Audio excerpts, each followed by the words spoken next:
Well, good morning, everyone. If you have your Bibles, turn with me to John chapter 2. We'll be in verses 23 through 25 this morning. Again, that's John chapter 2, verses 23 through 25 this morning. The words will be on the screens with me if you do not have it on your phone, mobile device, or your hardcover copy of the Word. Ain't nothing like a good old Bible with you. You know what I'm saying? No shade to y'all that use y'all's phones and whatnot. But it's good. It's good. I like it. I like holding it. All right. Here's what the word of the Lord says. It reads as this. Now, when he was in Jerusalem at the Passover feast, many believed in his name when they saw the signs that he was doing. But Jesus, on his part, did not entrust himself to them because he knew all people and needed no one to bear witness about man, for he himself knew what was in man. Praise be to God for the reading of his word.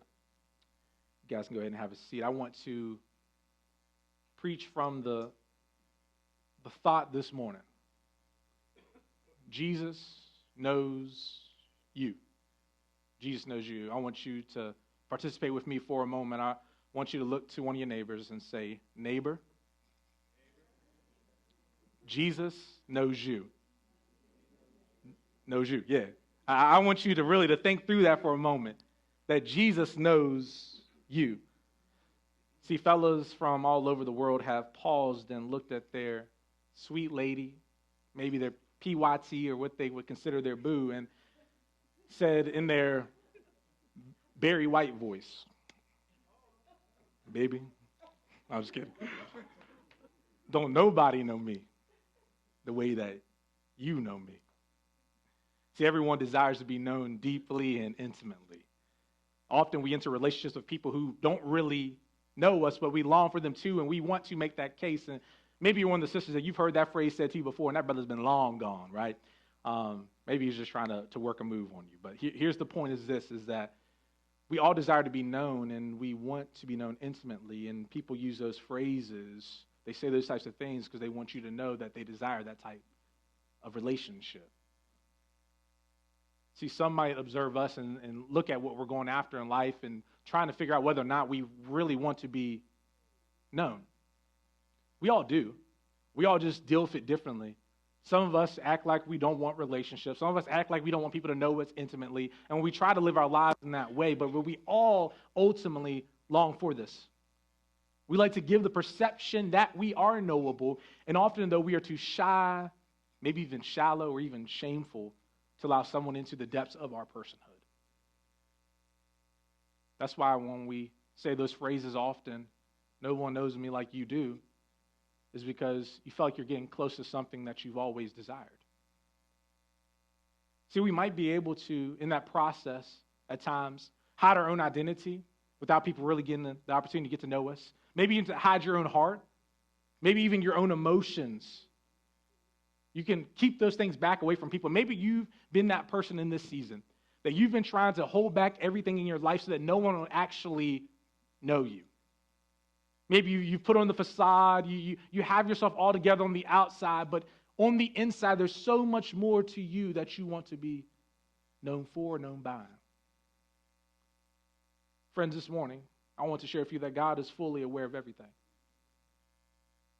He knows the depths of your mind.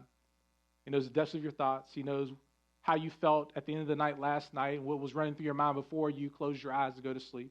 He knew what was going on through your mind when you were angry in that moment towards another person. He knows the depths of your heart. God knows you. And in this text, the text is saying that Jesus knows you.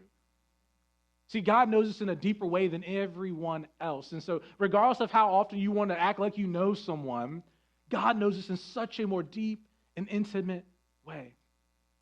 Here's even the kicker.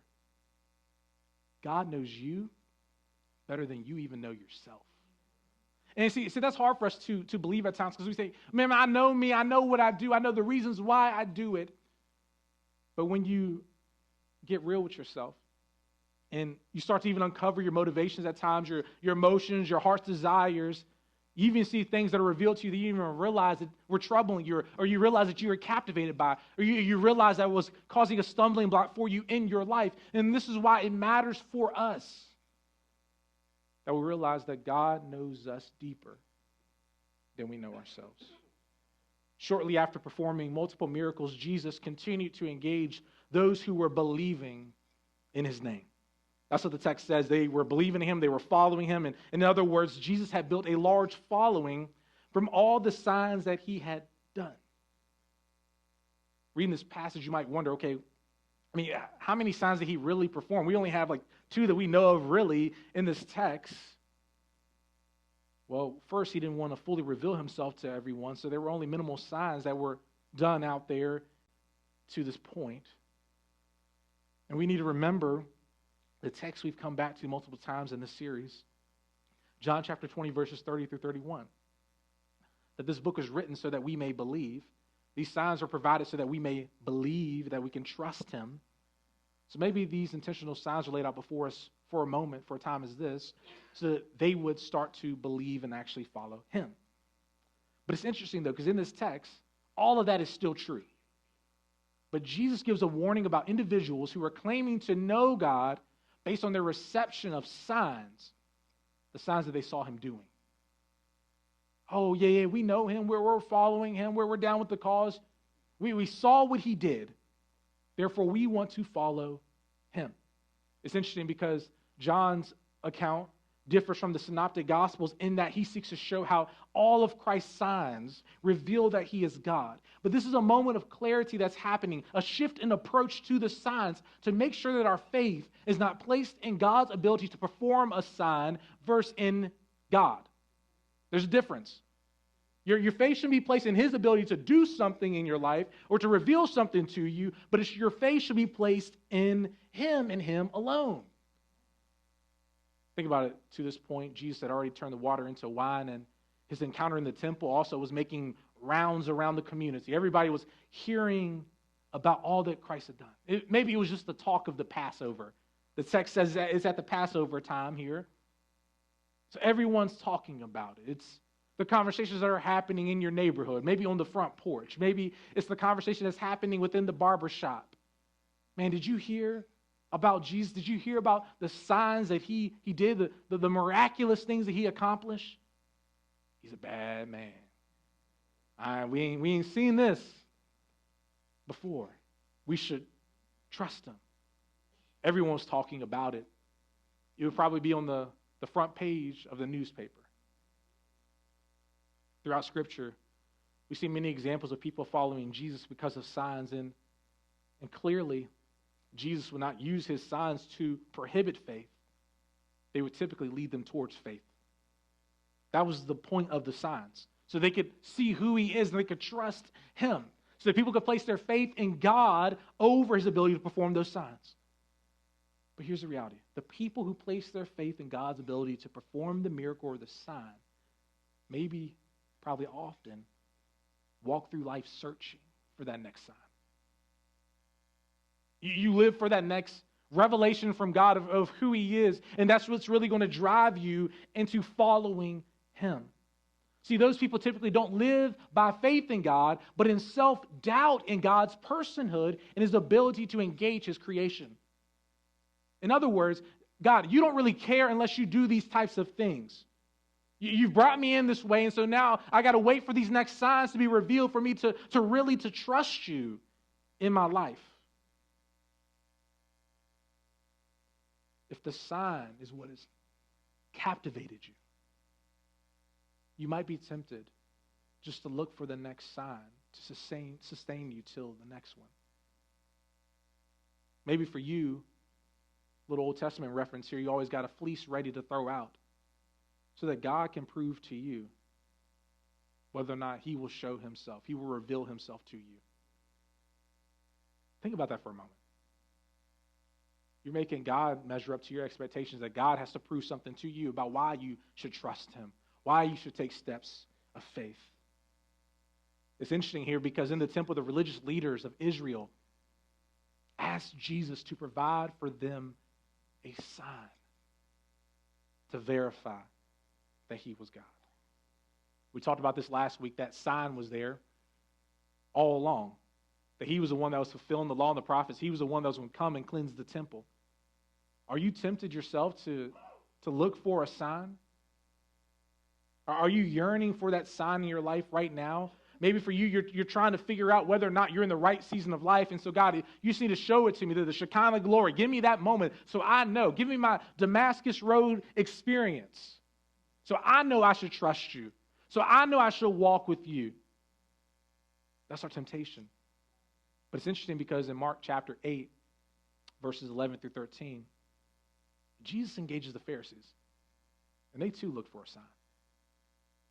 The Pharisees came and began to argue with him, seeking from him a sign from heaven to test him. And he sighed deeply in his spirit and said, "Why does this generation seek a sign?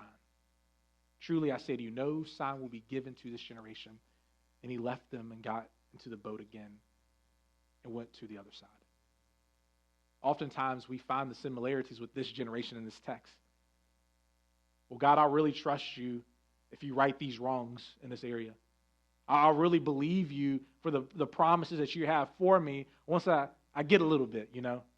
You're the person that's always looking around the corner just to check up on God and make sure that he's a promise keeper. Make sure that he's doing all the things that he said he would do for you in your life. We constantly look for proofs to determine whether or not we will trust God.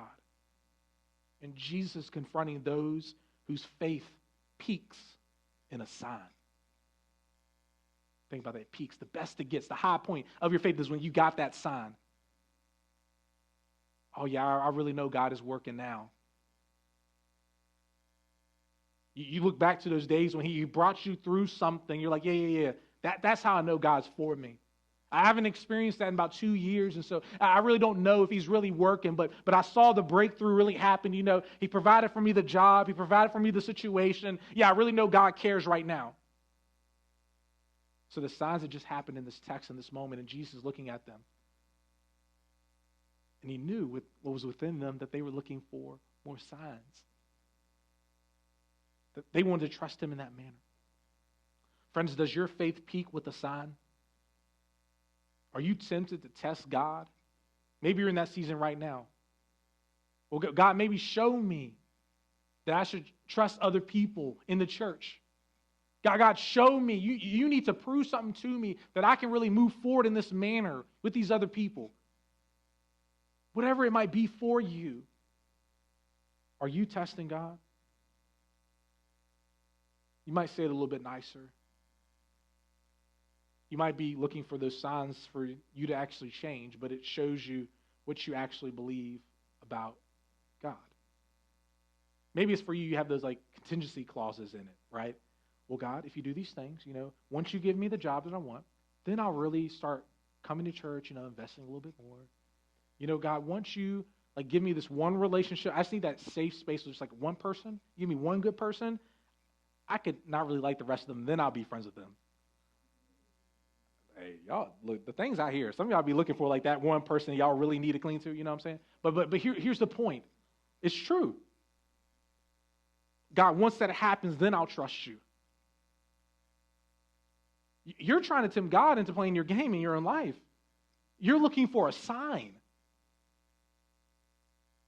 Jesus says, I've already showed you who I am through these signs. This is who I am. Are you going to trust me in faith and will actually walk with me?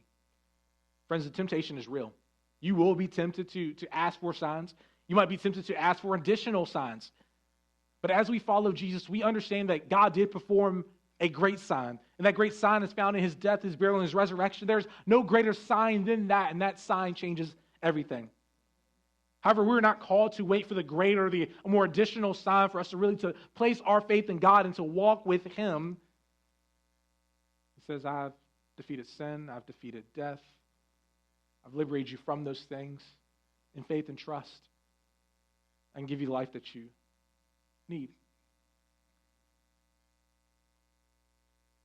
So friends, do you follow him because he's brought you out of a situation or because you love him?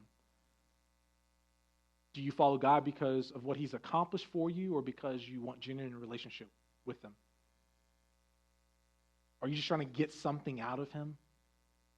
The momentary comfort, the satisfaction, or do you actually just want him?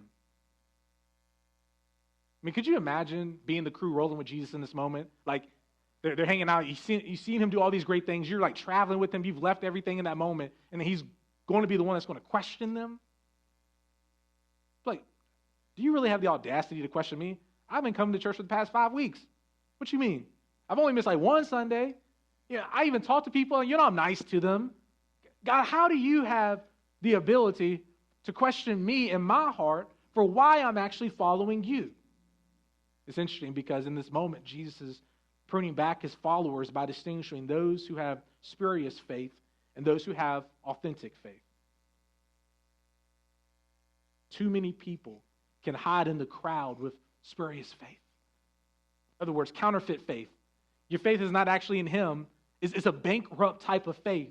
It's easy to do it that way. That's the reason why some people like the larger spaces for Christian gatherings, because they can just hide. They don't want to be known. Because when they're known in-depthly, it actually exposes something within them. Maybe that's you today.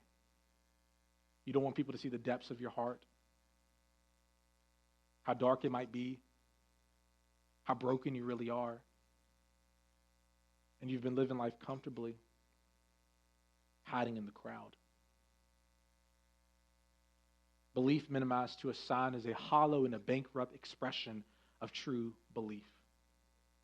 Are you seeking signs to solidify your faith in God? In verse 24, we learn that Jesus withholds himself from those with spurious faith. That's interesting. He withheld himself from them fully. So they're actually following with him. This is dangerous. You got to think about this for a moment. You can be near Jesus, moving in the same direction as a crowd of people who are following Jesus, but not actually have faith in Jesus and trusting him, and God didn't fully reveal himself to those people. Only the ones who actually place their faith in him. Let me break that down for you. You could have grew up in church your entire life. You could have said all the right phrases, showed up to all the right events, did all the right things, and be one of these people that he's talking about. But Lord, I've walked with you for 20 years in this space. But Jesus said he knows all people. The depths of your heart, even in those moments. He can tell the difference if your heart is distant. The text says, but Jesus on his part did not entrust himself to them because he knew all people. That's why he didn't entrust himself to them. Jesus was not satisfied with the chatter of following, or people simply physically following. What he desires, authentic followers. We talked last week about authentic worship and those types of things, and if you missed last week, I'd encourage you to go back and listen to that message. But here's the reality. Jesus has the ability to tell where your heart's really at. You might have hustled me. You might have hustled Pastor Danny or the people sitting in the row with you. But Jesus knows you. He knows the depths of your heart. And I think that's the reality for some of us, is that you've been more worried about putting off a facade to us when there's one who knows the depths of you. And here's the reality. If we become more comfortable opening ourselves up to people in this way, we'll be able to walk alongside of each other as we seek to follow Jesus. See, in this moment, Jesus did not settle for affirmation or confirmation of the signs. He wanted our entire personhood to be under his lordship, trusting him moving forward. In other words, Jesus could tell the difference between the fakers, the pretenders, the hustlers from the authentic, the genuine, and the real. And maybe for you, you've been burnt by the hustlers, the inauthentic people. And you realize, oh man, their faith wasn't actually in Jesus. This is more like just a country club. This is just more of a hangout. And I'm really sorry that you've experienced that. But don't allow that to be the distraction for you about what Jesus is calling you to in your life. Move into spaces with followers that are actually seeking to follow him holistically. But in this moment, he stops and he pauses. as we read verse 24, it's interesting to us because I think we tend to believe that God is all-knowing, but we don't really believe that he knows the depths of our hearts. That's why sometimes when you pray, you kind of try to justify your own actions to God. Why you did what you did, how you did it that way, why you responded poorly to another person.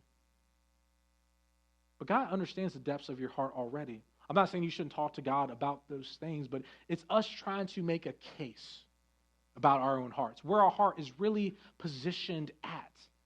We see in Acts chapter 15, verse 8, the text says that God knows our hearts. We might not know our neighbors, our family, or our friends' hearts to that extent, but God does. We might not realize the depths of our own hearts, but God knows what's going on inside of us. Actually, some of us believe that we have a little special intuition, perception of the hearts of other people even. You know, some of you, maybe if you've majored in this category, you're like, yeah, I know what's going on in the hearts of other people. You know, I got that special gifting, you know. I just can tell when somebody got a bad heart, you know. Well, let me help you out real quick. You don't have intuition in that way that Jesus doesn't. You know, Jesus is God. He has the ability to really see the hearts. And then this is freeing for us. Now, I'm not saying there can't be discernment of what you see flow out of people. That's not what I'm saying. But some of us act like we know the depths of someone based on how we see them, how we view them. I'll get to that in a second.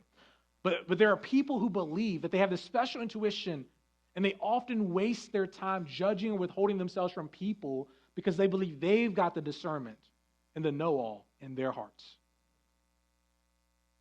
We got to trust Jesus to confront hearts.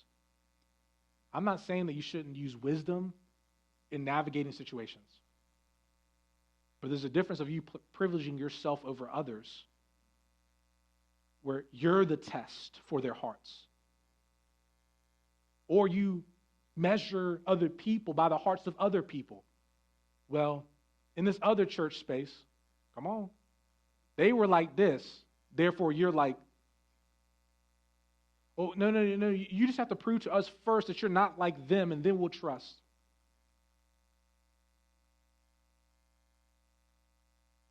You've lifted yourself over others in that moment to evaluate the hearts, and that's a very, very dangerous place to be in. We cannot fully know someone's heart, but God can.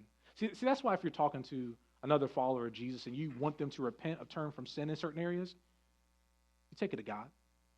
Why? Because the power of the Holy Spirit is much more strong than you will ever be. See, you've been trying to fight the battles over the hearts of other people when God is the only one who's ever been capable of fighting those battles. But see, you need to wage war on people's hearts, not for God, but for yourself. Friends, think about that. See, we tend to judge the heart based on outward appearances. Are you quick to judge the outward appearance of others because they do not fit within your norm?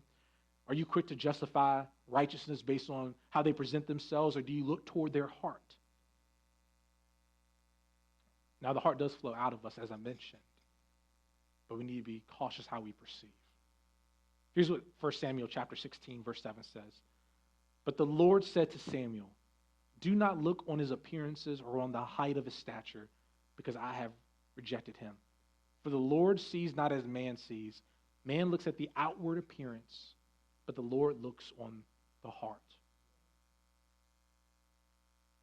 Think about the temptations in your own heart and your own life of how you might be gravitating towards viewing people incorrectly and not trusting God with his ability to redeem hearts. Friends, it could liberate you to actually care well for people, but also to open up, trusting God to work in your own heart. Jesus knows us. We can trust him in this process. Have you ever been in an interview process where you don't feel like you were fully able to express yourself? You said in the interview, you're trying to share with them all that you can. And you're like, well, I just don't really feel like they got the full image of me. Well, the interview process is hard for both parties. I don't know if you've been on both sides of that before, but it can be really hard. For the interviewee, they're trying to make the best impression on little to no relational equity. You can only have a small window of time to give the best presentation of yourself besides a sheet of paper that has some quick stats on you. The interviewer is seeking to learn as much as possible about an individual to make the wisest decision about who to hire for a position. You can make quick judgments on the outward exterior, maybe based on what they say, but there's much more to a person's story than what is shared in those moments. See, it's implausible to measure the heart in those moments. Switching the conversation to ourselves, we tend to believe that we can rightly measure our own lives and our own hearts. We believe that we determine what is the good, the true, and the beautiful, the right. But additionally, we assume that our hearts are naturally in the right place. Proverbs chapter 21, verse 2 says this: "Every way of a man is right in his own eyes, but the Lord weighs the heart." The Lord weighs the heart. In our text, when Jesus challenges the perceived personal understandings of these individuals' hearts, he's doing it out of an infinite knowledge of their hearts. He's not like the interviewer who just has parts and bits and pieces of you. Oh, I think you have these types of trends in your life, so you're going to be destructive in this. No. God says, no, I see your whole life. I see how you're living. I see what you desire, where you want to go. And so God is aptly qualified to evaluate your heart. But for ourselves, we don't assume that our hearts need to be evaluated. Well, so why do I need God to do this? And you see, that's the temptation for us, because then what we do is that we disconnect our hearts from our actions. And maybe this is part of your struggle with God. Because this is where it comes down to you acknowledging that God actually knows you better than you know yourself. And maybe other people have been telling you this for a little bit. Maybe there's been things in your life, issues that you've been navigating, that it's manifesting itself in relationships with others. And people are trying to encourage you to look towards God, to trust God in this area of your life, but you don't want to look at God right now. You don't want him to see the depths or to dive into the depths of your life. You don't want to believe that he actually knows what's best for you, that he knows our temptations, he knows our struggles. That's why he writes us his word, so we can confront that through his Spirit, that we can learn how we need to grow in pursuing him with our hearts. So maybe there's those people that are trying to encourage you, you should really think about what's happening right now, because your heart seems a little bit more hardened than what you realize. And I'm noticing this is coming up more and more often with people and their anger. And I talked about this a few weeks ago about righteous anger, the difference between righteous anger and unrighteous anger. But many of us really believe that our hearts are in this place, in this proper balance, per se. That we're justified in our hurts and our responses, even towards Jesus. And that's what people are doing right now. They're trying to even confront Jesus and even reconstruct who Jesus is right now in these moments, more because their heart is hardened than Jesus himself. And I really think we need to think about this moving forward, because God knows the depths of our hearts, and he wants us to take steps forward. But are we willing to trust him, even if it exposes us more ways than we ever want to be? He knows your records of hurting people. He knows those rumors that you've started. He knows how you've maybe have made fun of people, belittled people. He knows what you look at night, late at night. He knows what goes through your mind when your boss doesn't do what you think he or she should do. So you know what's best, and you think some very unloving things. He knows about those backdoor conversations that you have with your coworkers, maybe with people in the church, denigrating others. God knows that you might be tempted to run away from him in different areas, but you keep showing up, but you're not really trusting him in any area of your life. God knows that you might be walking through some things right now that you haven't exposed to others. God knows what's hiding within the closet. Jesus stops and says, he knew what was inside of them. God knows what's inside of you. Is your heart deceiving you from actually following God? Is it your heart that's hurting relationships? Are you maybe the problem? Well, if the church would just start following Jesus in this way, I would just grab a hold of the mission and I would just do it. Well, it's so easy to point the fingers at every single other person. Maybe for you, that's your neighbor, your friend, your spouse. Maybe it's even Jesus. Well, God, if you just show me your love in this way, I would. God knows you. He knows what is within you. He knows what's holding you back. Be real with him. Jeremiah chapter 17, verse 9 says, the heart is deceitful above all things, desperately sick. Who can understand it? Do you even second guess whether or not your heart can actually deceive you? And I know this goes against every cultural norm, that everybody tells you to follow your heart, go after your dreams, that you can just trust your heart over every single thing. But do you actually have the ability to even to second guess your heart? That your heart might not be as pure as you think it is? See, there might be some concepts, some perceptions or thoughts that have brought you into this line of thinking that's led you to this deception. We can often disguise the layers within our hearts for seasons. We can neglect to talk about what is happening within us. But here's what I've learned through pastoral counseling. It always comes out. You will either hedge its bet on other people, or either come out and you distancing yourself, you becoming on an island, and you fall into more and more loneliness. What's within your heart will flow out of you. So if we do not confront it, it will hinder our walk with Jesus, but also your walk with other people who are following Jesus.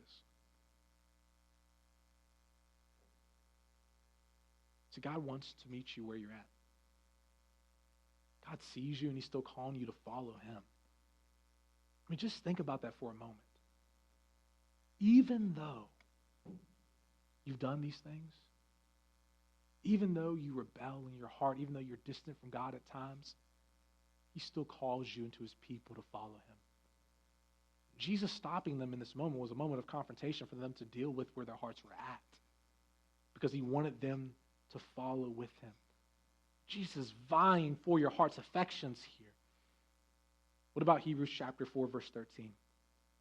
And no creature is hidden from his sight, but all are naked and exposed to the eyes of him to whom we must give an account.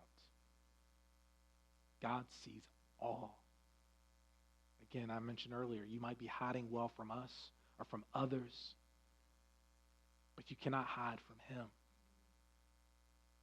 And maybe you're living your life right now, you're trying to blame every single person, every single thing on God or maybe someone else, and it's all because you're trying to run from him, because you know that he's going to confront you in a moment over what you're walking through. And some of you are trying to fight this within you, and it's overcoming you. Here's God saying, I already see you naked and exposed.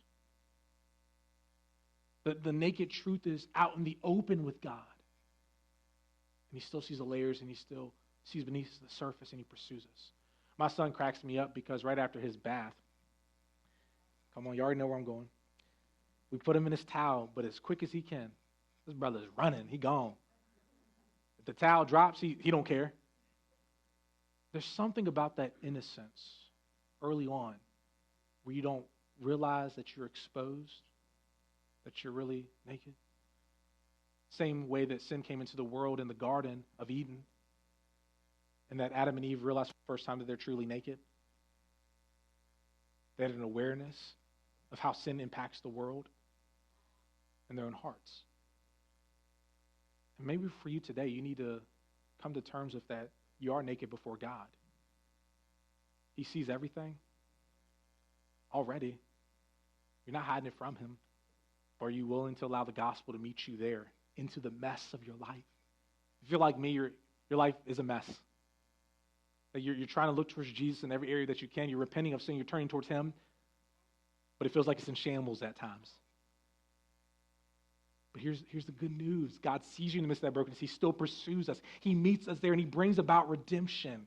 So you can embrace the life that you have been called to in following Jesus. You don't have to try to outrun God. He already knows where you're at. You have to trust him in his ability to work in the midst of the brokenness. The text says that he did not entrust himself to them because he knew what was inside of all people. He needed no one to bear witness about man. See, we act like we know what's inside of other people and try to hold ourselves together. And honestly, we try to help other people know what's inside of other people. That's why we share things. That's why people gossip. That's why people say those things. Well, they need to know about this person. Again, that says something more about your heart than their heart, but that's another sermon for another day. But we give ourselves to that task. But Jesus does not need anyone to bear witness. He doesn't need you to make the case in your prayer time about the brokenness of somebody else's heart. He already knows. But how they've wronged you, whatever they've done, God is able to handle that. See, in our text, we see that Jesus makes a case similarly to the Father here about how he knows people and how he pursues them and how he can give them rest. See, the triune God can attest to what is happening within us, and he knows actually who is truly following him. This reminds me of John chapter 10, verses 14 through 15. I am the good shepherd. I know my own, and my own know me. Just as the Father knows me, I know the Father, and I lay down my life for the sheep.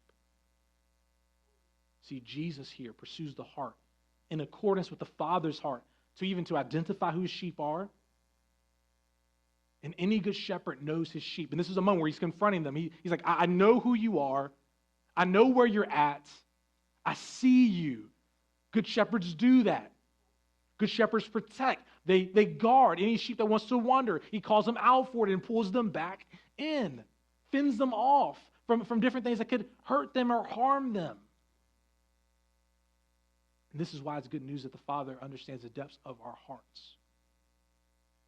Because when your heart wanders, you might get yourself caught up in something that hurts you. And the damage will be there. But the shepherd wants to protect you from that if he can. But even if you get yourself in situations, the shepherd's going to meet you there. He's going to care for you. He's going to walk alongside of you. And he will embrace you and remind you that you're a part of his family, even though it's broken but beautiful. Even though it's hard at times, he's going to be there for you. He knows you. See, God's grace is rich for us, friends. We are cleansed by his grace. Our sins are washed away by his grace. And maybe today's the day that you need to confront or reckon with some of those things that are deep within your heart that you haven't dealt with. That you actually need to trust Jesus and his grace to actually cleanse you of those things. Maybe you feel your heart hardening in certain ways. Run to Jesus. Friends, Jesus knows you. And since he knows you, you can come to him for relief from your anxiety, your frustration, and your hurts. Because he knows you, you can give up the facade of having it all together. Because he knows you, you can trust him. And maybe for some today, it might not make sense that Christ would know you and all about you, and he would still pursue relationship with you. Because if you were God, you would have left somebody on the side of the street if you knew what you really thought. But that's not God. In your mind, maybe that's the reason why you've held yourself back from God, because you don't even know if you're lovable enough for God. Because if God really knew what was inside of you, would he have really died for me? He had a foreknowledge of what will be inside of you. Him and his perfect grace was sufficient of going to the cross for you, despite who you are, despite what you're going to do. Christ still pursued you. Okay, so now that I push that out to the side, what's holding you back?